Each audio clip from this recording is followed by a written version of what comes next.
Hello, my name is Katie Evans, and I am Chief Technology Editor for Digital Commerce 360, and I will be moderating today's webinar. Thank you for joining us. Today's webinar explores how delivering the perfect order results in happy shoppers.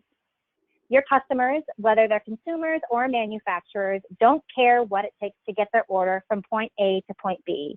They just want what they want, when, where, and how they want it. On this webinar, our presenters will explore best practices and top 1,000 findings for order management, inventory visibility, store engagement, and omni-channel execution. Just a couple housekeeping notes before we get going. We'll take questions at the end of the presentation, but you can ask them at any time using the chat box on the right side of your screen. You can also use that box to let us know of any technical difficulties you're having, and someone will help you out. Additionally, all webinar attendees will be enrolled in a drawing for 20 copies of the 2019 report, Click, Ship, and Return. It's a research report from Digital Commerce 360 valued at $399. And with that, I'll hand it over to Lauren Friedman of Digital Commerce 360 to kick things off. Great. Thanks a lot, Katie, and I'm excited to be here today. And I also want to say that I'm going to be joined by Nikhil Singh, the Senior Director of Technology at Publicis Sapient, and Chloe Chang, the Offering Manager at IBM. And we're going to have a little bit of a fireside chat as part of each of the different sections. So I will be asking them to join in as we get to those sections. So let's go ahead and get started today. To make sure I can. All right, so let's take a look back at where things were over the holidays. Certainly it seems like a long time ago, but I think it's good to reflect on.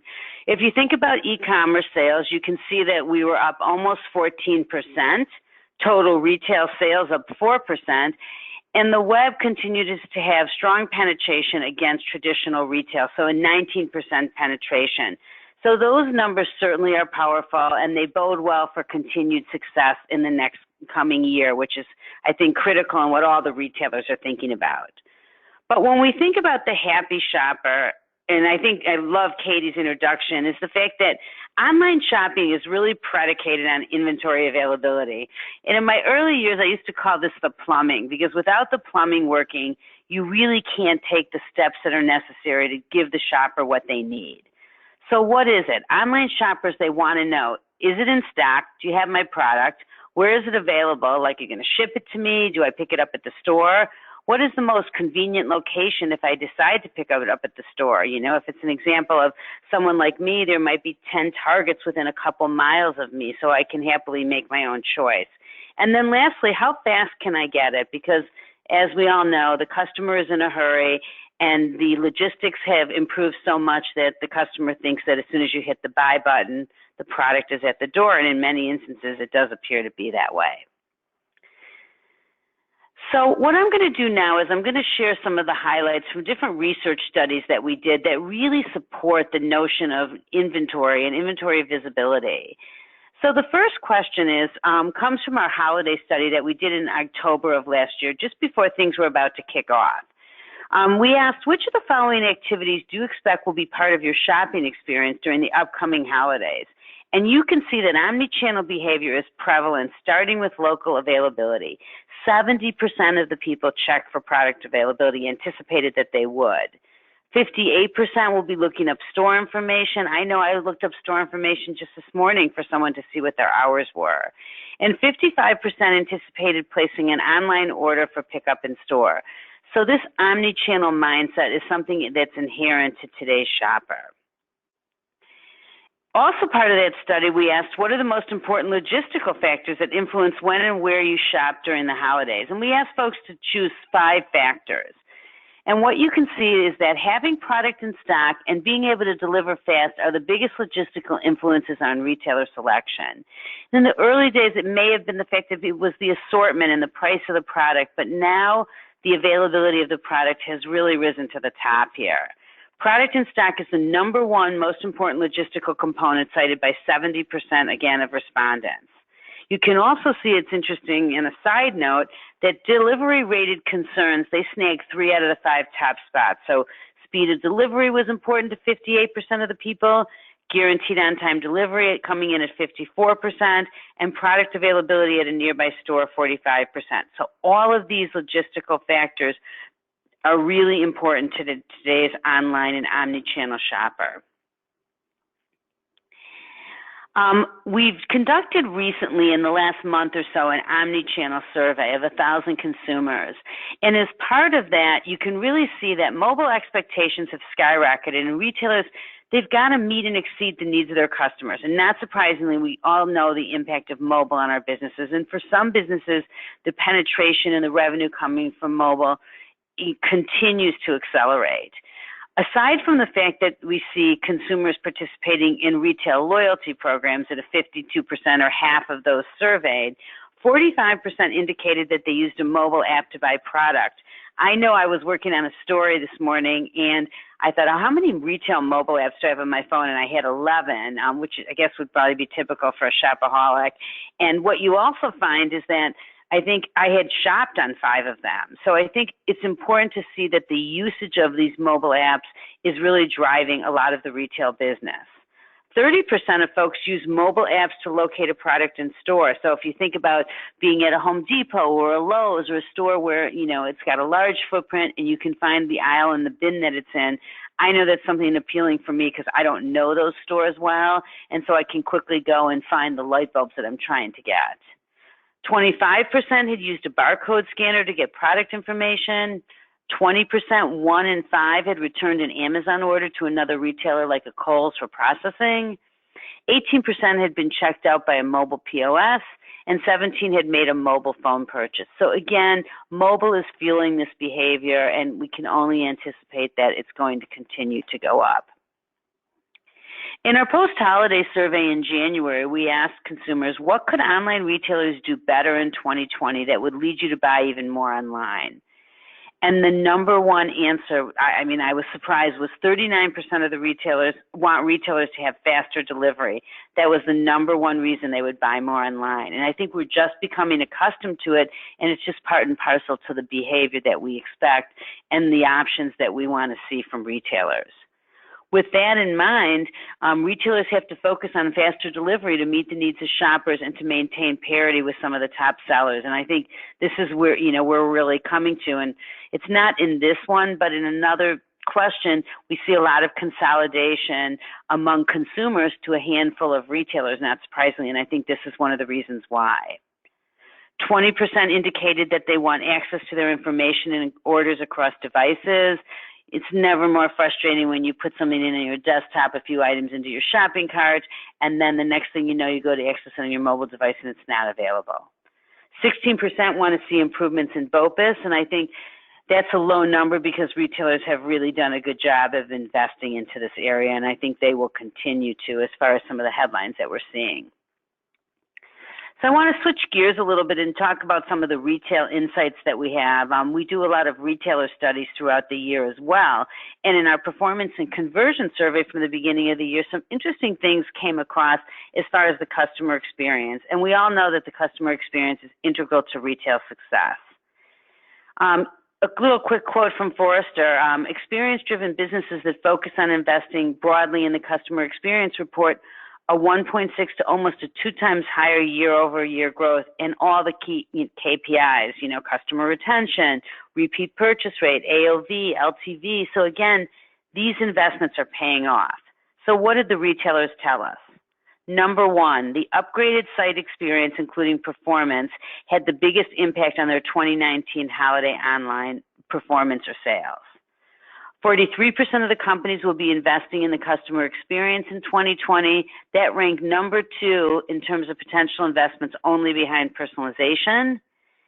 80% of retailers surveyed gave improving the user experience a 7 out of 10 on a 10-point scale. And 31% of retailers cited improving the user experience as the most significant obstacle facing their company behind cost-effective marketing, people, and increasing KPIs. So we're certainly in good company. Retailers know they need to keep working on this, and they know the impact that it has in terms of their results. B2B and B2C retailers are really setting the agenda. So I think Home Depot is a great example that you see on the left. about your online order. You can pick it up in store, free pickup within 2 hours on thousands of items, or if you don't want to do that, they'll deliver it to you, free 2-day delivery. And on some products, you can have same day and next day express delivery. So they're making those options clear to you and really using that as a marketing premise. The Home Depot delivers, just say when, where, and how. Free and easy returns is reinforced because we know that's critical, and they let you know that you can bring them back to the store. And Grainger, I think, is also interesting and has long been involved in buy online, pick up in store. I know at the e-tailing group, we were the first to do research on this topic, and we see here that in the middle of section, the middle of this, you need products in a pinch, shop at one of our 250 branches, and they'll make it available through the BOPUS option. So again, it doesn't matter what type of business you're on, people are leveraging the store to drive the customer in. Expectations have skyrocketed among sellers and shoppers, and certainly, it's critical, and there's a lot of investment taking place on the part of Walmart. You see their Pick Up Today example, and then you also see a picture from a suburban Walmart center. You can't go inside of it. It's very close to one of their superstores. It's almost like a drive-up if you think of, picking up your hamburger. It's almost like that type of setup. It's reserved, you dial in, they bring it out to you, and, you're good to go. So these types of experiences are things I think we're going to see more of. So there's 3 areas, as Katie mentioned, that we're going to touch on, and the first one is inventory visibility. So here, is part of a study that we did right after the big 5 days in early December. We asked consumers, while shopping over the 5-day retail holiday spanning from Thanksgiving to Cyber Monday, did you do any of the following? And you can see that omnichannel behavior was part and parcel of the holiday shopping, and it was likely fueled by mobile, as we touched on already. 28% looked for store product availability, 21% for store information, 20% picked up in store, so almost 1 in 5, 1 in 4 on these. 28% used a retailer's website on a mobile device, and 24% used their app. So again, the growth in this area just continues to take place. Access to the store is an important first step for online shoppers. And what I wanted to bring in now is I'm sure a lot of you are familiar with our Internet Retailers Digital Commerce 360 Top 1000 database. And so now what I'm introducing is the statistics and the penetration about the store locator and the product locator from out of that Top 1000 base. So you can see in the store locator, 95% of the retail chains had one, 88% of the consumer brand manufacturers. From a product locator perspective, because it's much more complex and you have to deal with the inventory and you need the technical capabilities to handle that, 53% of the chains had that. And you'll hear, I think, more about that from Nikhil and Chloe in our discussion. And 24% of the consumer brand manufacturers, many of them are newer to the physical store landscape. But just to point out in the Bass Pro Shops example, you can see that this is their store locator, but they also reinforce the free 2-day delivery, and they reinforce the free same-day in-store pickup. Lowe's I used as an example because I'm doing a search for a cordless drill, and they let me know the availability at my closest store. That's the store that I had designated there. So again, it helps the consumer. It makes it more efficient and much faster for them to find what they're looking for, where they want to find it. So inventory really serves as the basis of this. Location availability enables shopper convenience. And both of these examples that you see below are at the critical product page. That's really a decision-making juncture for the online shopper. So from Williams-Sonoma, I'm looking at this 10-piece cookware set from All Clad. I could use a new set of those, actually. And you can kind of see that they have free in-store pickup. What's interesting on this one to me always is they also tell you what's on display, which is nice to be able to see the product in the store. So they let me know about that. And American Eagle, he has a little bit of marketing speak there with, only a few left. So if my daughter absolutely has to have the sweater, I'm going to be rushing over there to pick it up at the closest store. So bottom line, location availability enables shopper convenience. So with that said, and we've touched on a lot of areas, I want to open up some questions, and I'm going to ask Nikhil and Chloe to join in. So let me go ahead and start with the first one. The first question, and also if there's anything that you want to comment on some of the earlier stats, please feel free to do so. It seems that today's shopper expects inventory transparency and they want retailers to get it right. In fact, they probably demand it. How are retailers investing to ensure that they satisfy heightened shopper expectations? Chloe, let's do ladies first, and I'll start with you. Great, thank you so much. So I think what's really important to start is saying that it's no longer just a B2B world, it's no longer just a B2C world where there's one seller engaging with some customers.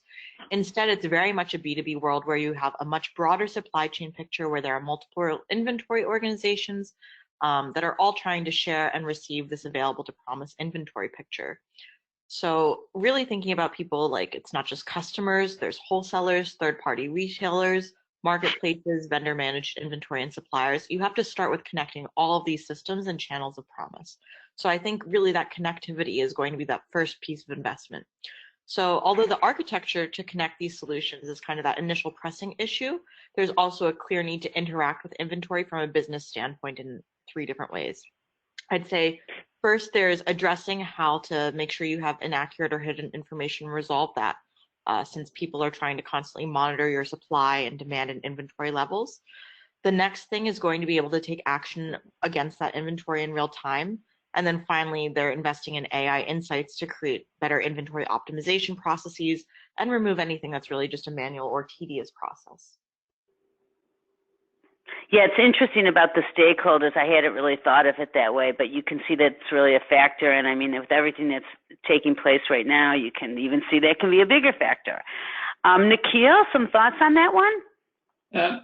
Yes, Lauren, and great points, Chloe. And I'll add to what Chloe already mentioned. So to sum it up, retailers are really investing in solutions that are providing accurate, near real-time inventory visibility. And they are investing in better processes around inventory management. So think all the stores that have RFID and associated technologies solutions. They are investing in applications that rely on streaming information to key selling channels instead of daily batch updates that were the norm in the past.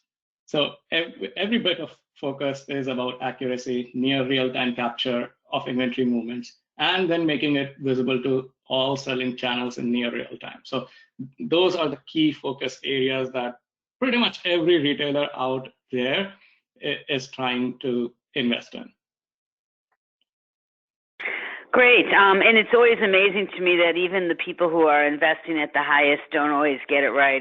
I happen to have an experience with a buy online, pick up in store order like that yesterday. So you can see how critical this is.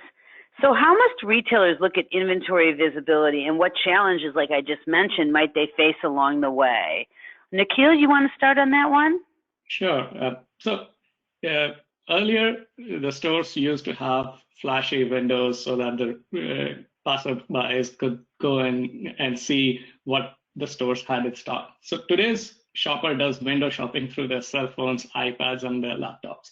So if the products are unavailable online, the shoppers are looking elsewhere. And so it is very, very important for retailers and enterprises to think about inventory visibility in those terms. And the key challenges that retailers are going to have are around legacy systems that were not meant to be part of today's online omnichannel focus ecosystem, and how to either retrofit them to suit current needs or how to replace them and bring in newer solutions to help with this journey. So that's something I think all retailers need to pay attention to. That's interesting that you said that, because it harkens me back to one of the early days of buy online, pick up in store with JCPenney. And I can remember Rich Last saying, you know, we're seeing that people won't come to the store if we say we don't have it or if we don't show the new product. So making that inventory visibility is now just an expectation. Exactly. Chloe? Sure.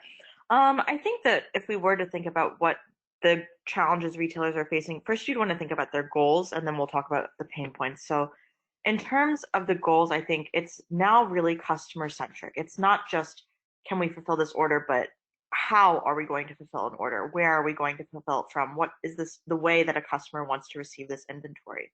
And so from that picture, you have all these different things that are going to be involved, whether it's your stores, your distribution centers, warehouses, and you need to plan your inventory replenishment usually on a monthly basis.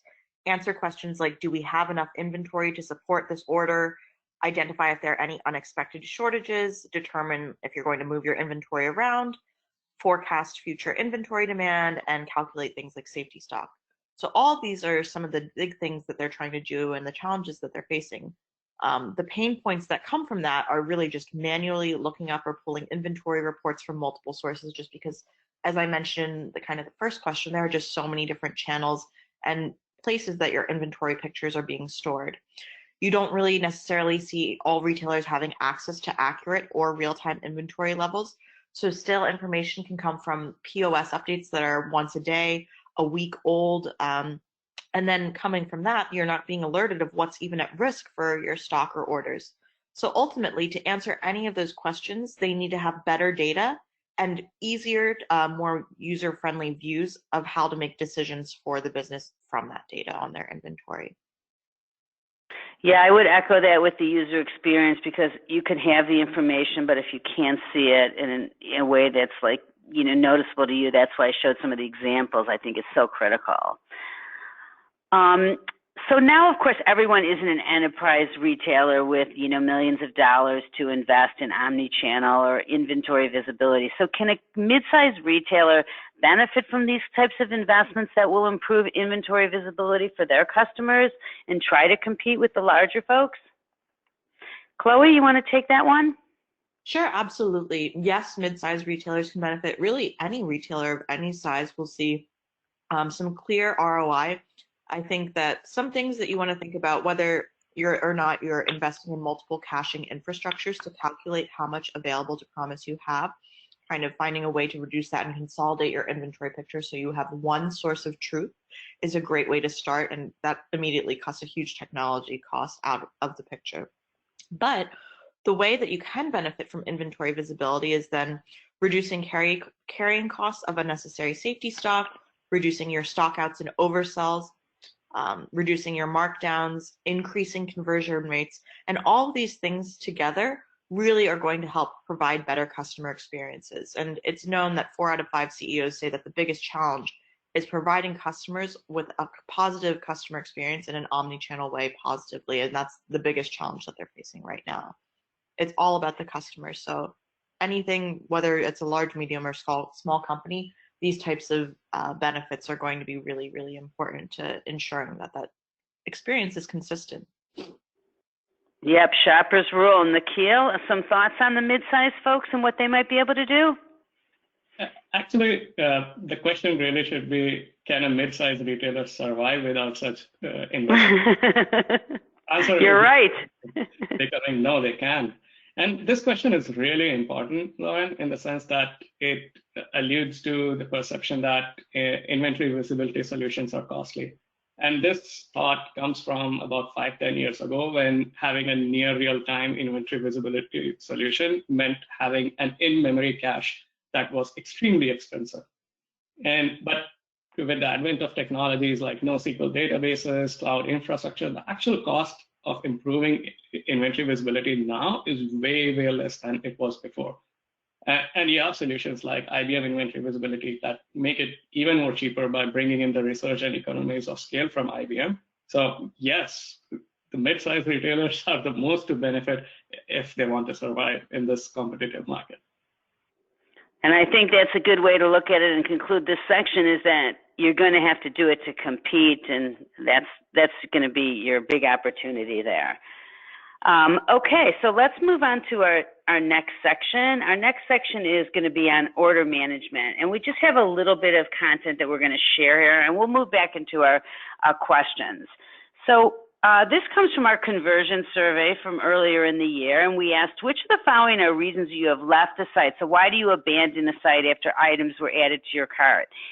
And just beyond price, if you, the number one, 38% left because the total cost of the order with shipping was too high. Didn't qualify for free shipping, 31%. So number 3 was item out of stock. So the bottom line is Paying attention to stock status is critical as heightened consumer expectations are seen, and it's essential to keep customers informed. So not only do you have to keep them informed on the front end when they're making the decision, you need to keep them in the back end. And 20% also said no guaranteed or estimated delivery was another reason why they abandoned. So if you don't think you can get it to me by the time I need it, then I'm not going to make the purchase from you.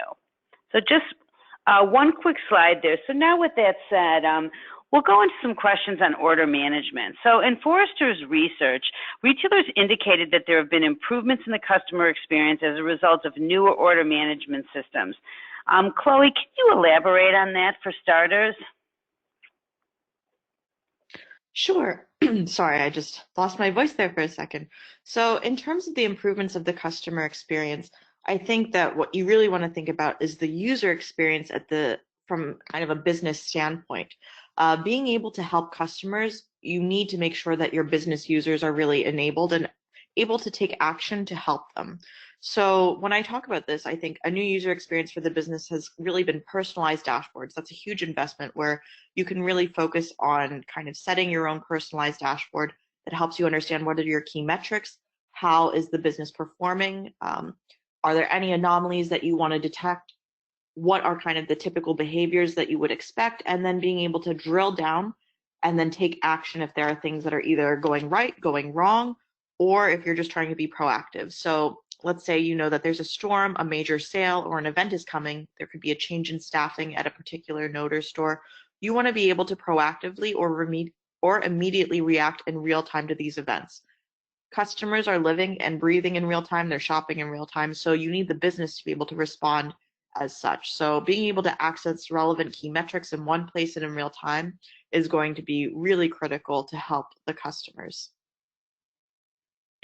Great. Nikhil, did you want to piggyback on that? Anything else you would like to add there? Yeah, absolutely. So bottom line is any retailer who is having multiple selling channels, multiple fulfillment locations, network of stores requires a centralized order management system that helps optimize, orchestrate, and provide the framework to manage the service levels, handling fulfillment exceptions, and recovering from those exceptions. You do not want your business operations teams to be looking at different systems to figure out what happened to one order. It should all reside in that one centralized system. This all leads to better post-purchase customer experience in the sense that customer service reps are better able to answer where the order is. They have better tools to service the customer. Customers like the extra visibility and ability to have their concerns addressed, having access to easier returns. So order management systems are literally the heart and center of all such initiatives. It is a result of these things that bar of customer experience is being set on a very high standard, and it has become the norm for the customers to expect such from every single retailer. So yeah, it's all boiling down to the coordinated, orchestrated activities being led by order management. And as you said, it's non-negotiable at this point. Are there any reductions in costs that have been seen from investments in new order management systems? Chloe?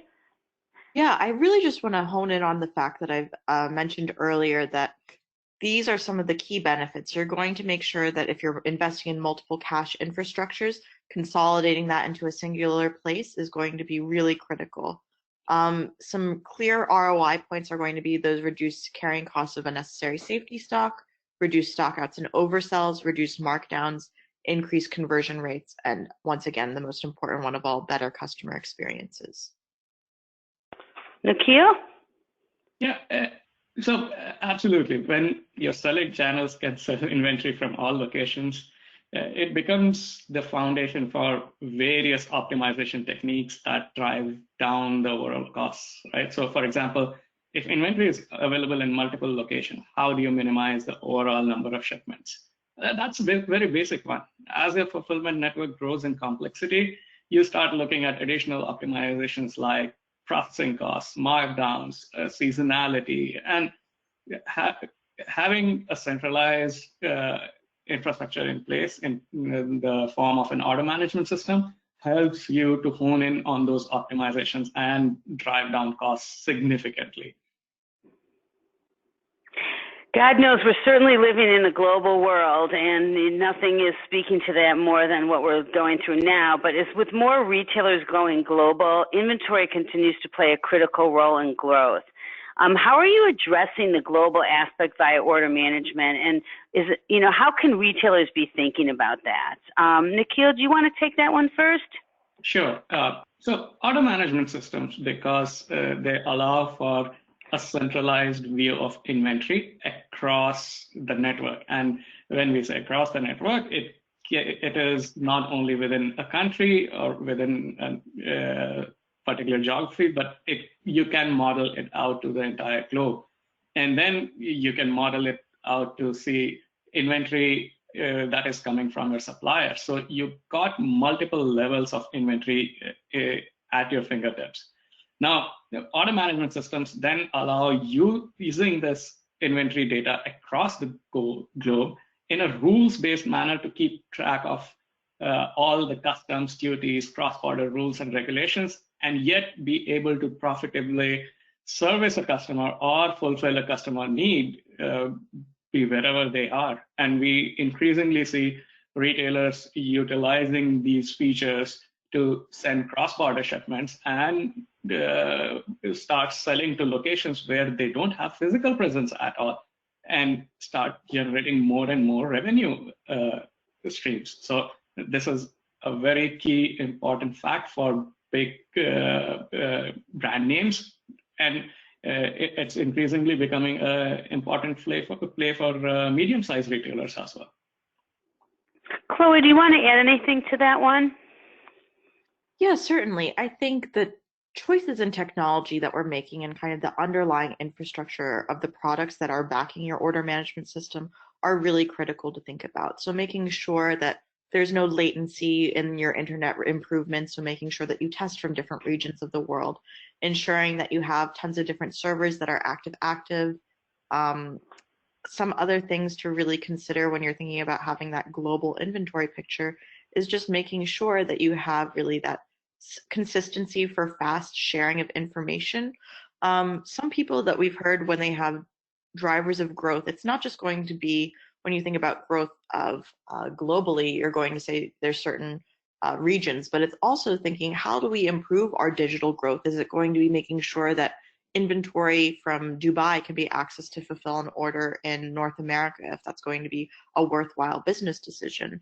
There are other questions that are being asked, like how do we really make these order management decisions and share that information from one place to another?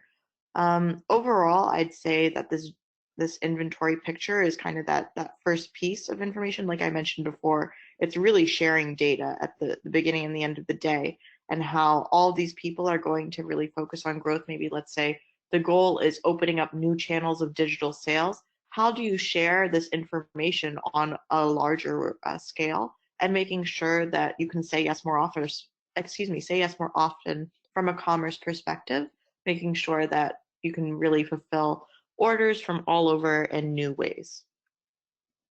Yeah, I like that say yes piece. As we used to say, give the lady what she wants, right? So we don't like any no's. So we want to keep that in mind. So now we've talked a little bit about visibility. We've talked about order management, and now we're going to move into our third area, and that is store management. And this is really an area that's critical, and we're going to cover a lot of for the rest of the presentation before moving into Q&A. So the first question that we asked in our holiday survey was, what percentage of your holiday gift buying do you anticipate will be researched online but purchased in the store? Because if you can remember back a long ways, first they said there will be no stores, there will be no more catalogs, and so we all know that there's a lot of people who are omni-channel shoppers who like to shop both. So researching online for in-store purchasing is still standard fare today. 30% of shoppers will research half of their gift selections online but still buy in store. And in fact, half of those shoppers will research at least a quarter of their gifts online but still buy in store. So there are both people, and we've got to keep both of these customers in mind. The web has always been an amazing research tool, but a lot of people want to touch and feel the goods. A lot of people want to try on for size perspective. The tactile has always been the #1 reason why people still want to go to the store. Despite e-commerce growth, shopping is still omni-channel in nature. You know, we're still at 19%. There's another 80% still being had by the store. The other interesting thing is the holiday seasons wind down and key seasons wind down. Fulfilling those immediate needs and getting those timely deliveries can become a challenge, and that drives a lot more store business. And then the sophistication of omni-channel tools includes product availability and store pickup, but it all comes down to making it convenient for the customer. Customizing the site experience based on store selection and transparency are the preference among omni-channel shoppers. So this is an example from Staples. You can see that I can tell that they're actually shipping these goods to the store because they don't have any of this HP Pavilion 15 in stock, and it could be available, you know, at any one of the 9 stores near me. And then they reinforce the fact on the right-hand side that, you know, I can profile and choose the store that I want to be designated as my own store. It's important to also be thinking about returns and the customer service here. So in our conversion study in January, we asked, beyond the site experience, which of the following increase your likelihood to complete an online order? And you can see that return policies and delivery performance increase confidence, and the bottom line is they cause higher conversion rates. If you're not nervous about being able to return something, you're not going to fear to buy it.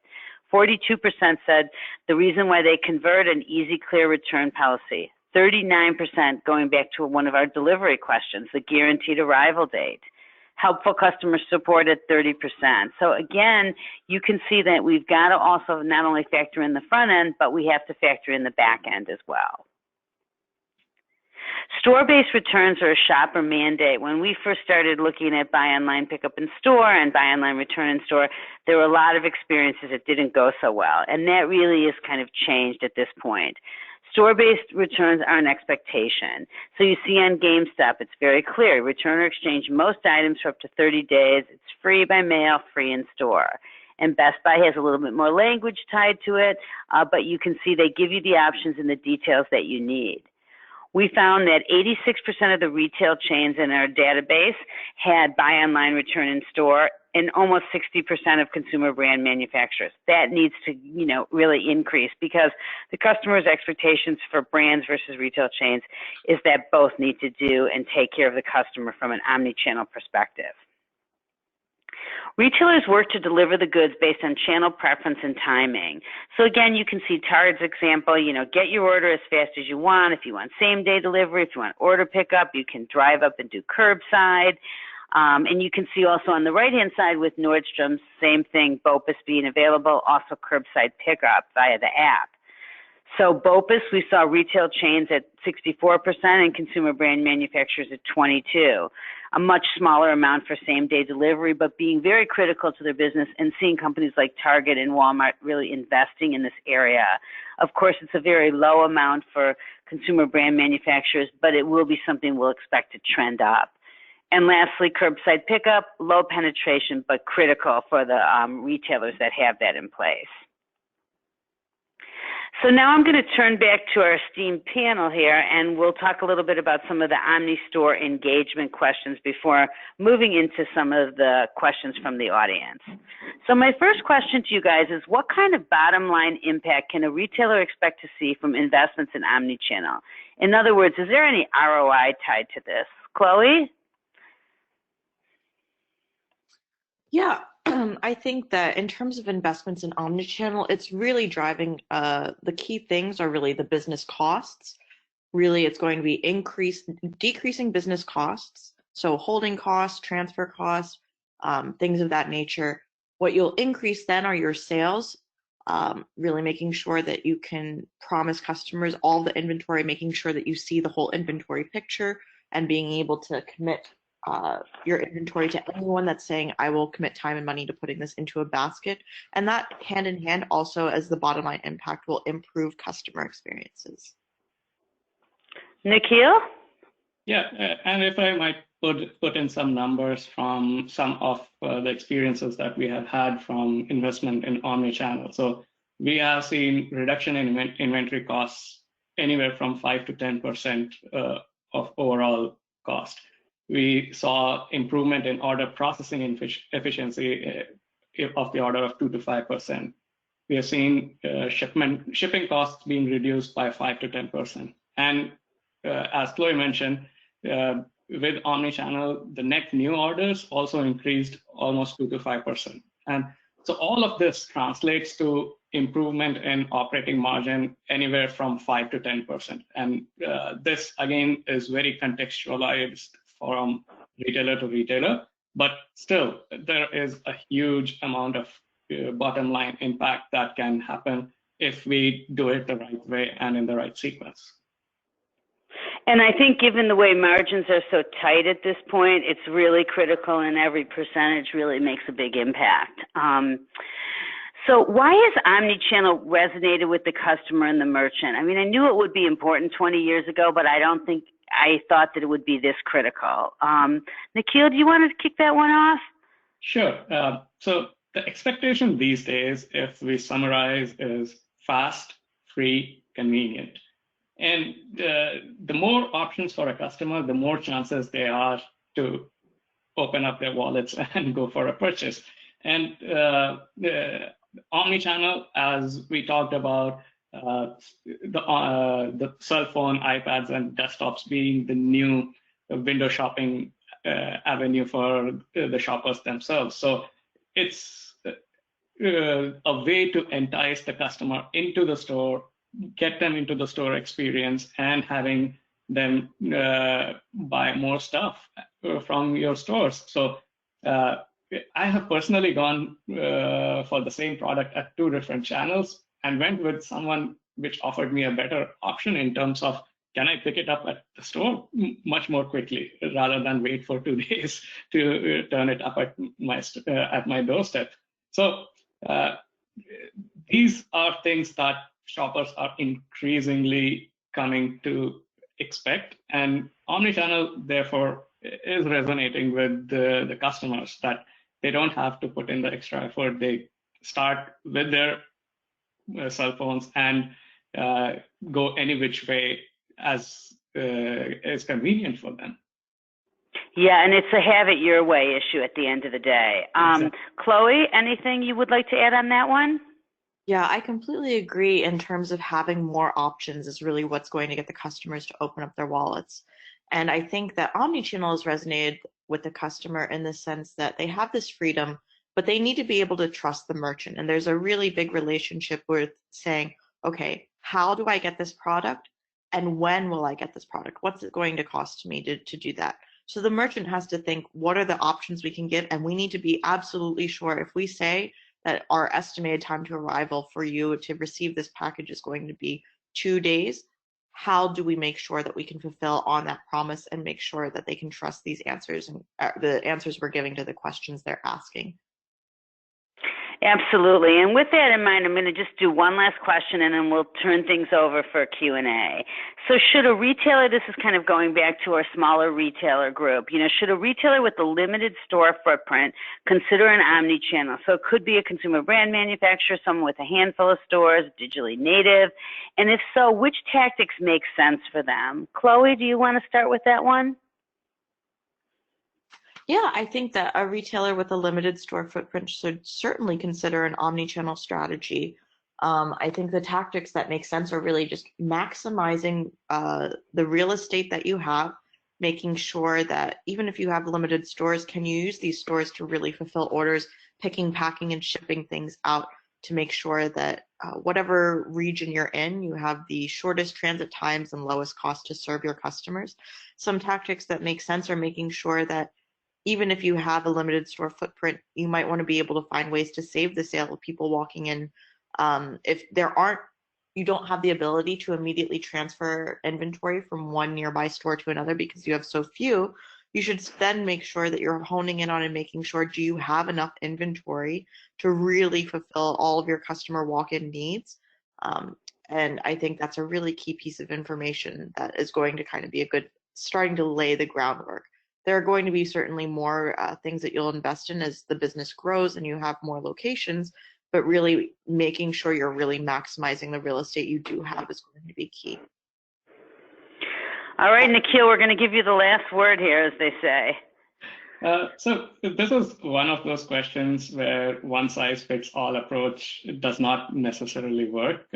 So we at Publicis Sapient, along with our partners, IBM, have ROI calculators for all the different omnichannel strategies that can help a retailer understand what strategies will work for them given their context. So that being said, we often see improvements right out of the gate with initiatives like ship from store and buy online, pick up in store, to what Chloe was alluding to maximize utilization of your real estate footprint, to maximize utilization of your inventory across the network.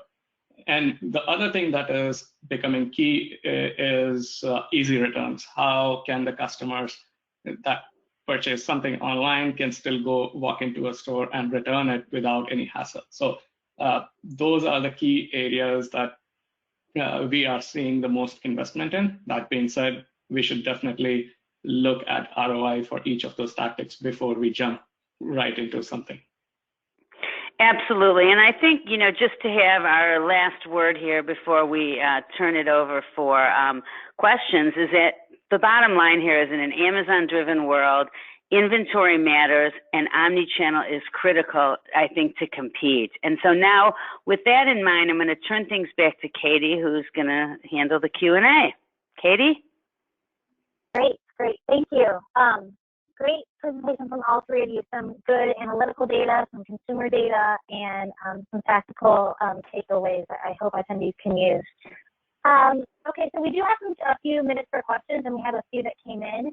This first one is for Nikhil, and it's how can we sell BOPIS to our organization? So I think this is more like how can we get stakeholder buy-in to make these investments? Right.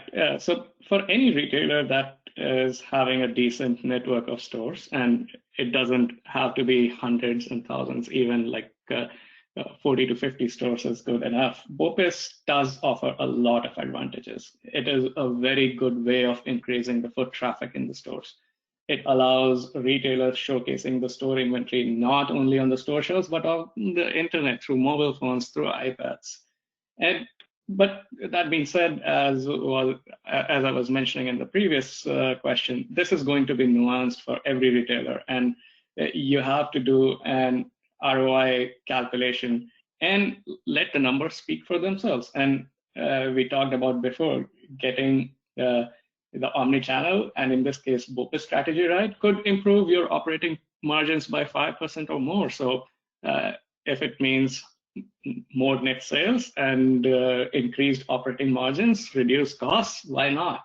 So going and doing a ROI calculation, doing a strategy engagement is the right way to figure out what we need to do, how we need to roll out the BOPIS initiative, and how we need to go about it. Great. We do have another question here from an attendee. This one is for Chloe, and it's, what level of inventory visibility do you recommend a retailer or manufacturer has? I think in terms of level, it's not just really a level that you would think about this. It would be just making sure that all parties should have insight into what is available, when it will be available, and where it is at that current point in time. Great. And this one is for Lauren. This is great because I know that you have lots of information on this, but which retailers specifically, can you point out a few, are really delivering when it comes to omni-channel? Which ones are getting it right, or at least close to right? Yeah, I would say the ones that to me are getting it right would be like Home Depot, I think, is doing an excellent job because of their timing and their options. I think Target is doing a lot of things very well. The curbside checkout, being able to have it delivered curbside. I do find sometimes, like I did order a very basic item yesterday from them, and when they always say they have one available in the store, and there's been a number of times when they actually don't have the inventory, but there's many times when it does work. And I love the visibility and the fact that, I have 8 Targets within 10 minutes of me that I can choose and have the options. And then when they can't honor it, they at least ship it to me for free. So we all like that as a customer. So I think they're important. I think no one can discount Nordstrom's when you go into the store and you see the racks and racks in the service bars being dedicated to that. I think they've done an excellent job also with the pickup capabilities. Certainly Walmart on the grocery side and kind of the new extended store. So there's lots of examples of people really starting to nail it and take this up to another level. Great. I think that's a great one to end on, which retailers are really getting it right and ones that attendees should be observing and paying attention to and maybe following their lead. Okay, well, thank you to all of our presenters today and to all of our audience for listening. There will be a replay of this available, and after we conclude, you'll see a pop-up window on your screen asking you to provide feedback on today's webinar. If you can, please just take a couple minutes to fill this out. Your feedback helps us plan future webinar topics and understand what kinds of presentations help you the best.